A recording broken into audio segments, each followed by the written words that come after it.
C'est une maison pas comme les autres. Ici, les murs de la demeure d'Emmanuel Lancier, artiste peintre du 19e siècle, sont couverts de toiles.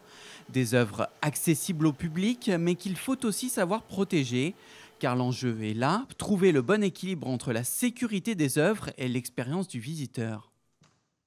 Au musée Lancier, c'est une maison, c'est typiquement la maison de l'artiste Emmanuel Lancier, sa maison de famille. Donc forcément, le parti pris est de faire ressentir aux visiteurs l'impression d'être chez Emmanuel Lancier, de rentrer chez lui. Donc si tout est sous cloche, on a un petit manque de logique en fait dans notre présentation. Donc il faut trouver d'autres biais, d'autres systèmes de protection. Pour y parvenir, plusieurs outils sont mis en place, les plus visibles caméras et détecteurs de mouvement, mais aussi des dispositifs plus discrets, gardés secrets pour garantir la sécurité du site. Le 27 juin dernier, le château de Candé a été la cible d'un cambriolage, un événement qui a marqué les esprits. Depuis, partout dans le département, les musées renforcent leurs mesures de dissuasion et accélèrent leurs protocoles de sécurité. Pour cela, ils peuvent compter sur une cellule dédiée, la mission sécurité, sûreté et audit. Avant l'exposition sur Louis Delaporte et encore, on avait un prêt important du Musée national des arts asiatiques, musée Guimet. Donc il était important de renforcer potentiellement la sécurité du site. Donc cette mission conseil nous a permis vraiment de détailler les petites failles qu'on pouvait avoir encore. On a eu une liste de préconisations qu'on a pu appliquer et donc renforcer pour nous la sécurité du musée.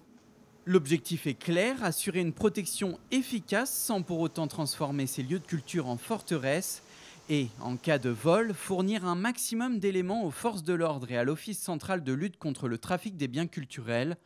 Le récent cambriolage spectaculaire du musée du Louvre, en plein jour, a rappelé que personne n'est à l'abri, une réalité bien connue pour le département, propriétaire de 8 monuments. Si aujourd'hui, tout ce qui est vidéosurveillance, ce qui est outils anti-intrusion fait l'objet de maintenance et régulière et une obligation de maintenance régulière et tout. Est-ce qu'il y a des défaillances là-dessus? C'est possible. Voilà, c'est la vigilance que nous, on a au département, de s'assurer qu'au moins les outils qui sont en place et tout fonctionnent et sont en permanence opérationnels. Alors oui, la vigilance est renforcée, mais pas question de mettre toutes les œuvres sous cloche, car au final, ce serait le visiteur qui en paierait le prix, celui-là même qui fait vivre ces lieux et donne un sens à leur mission.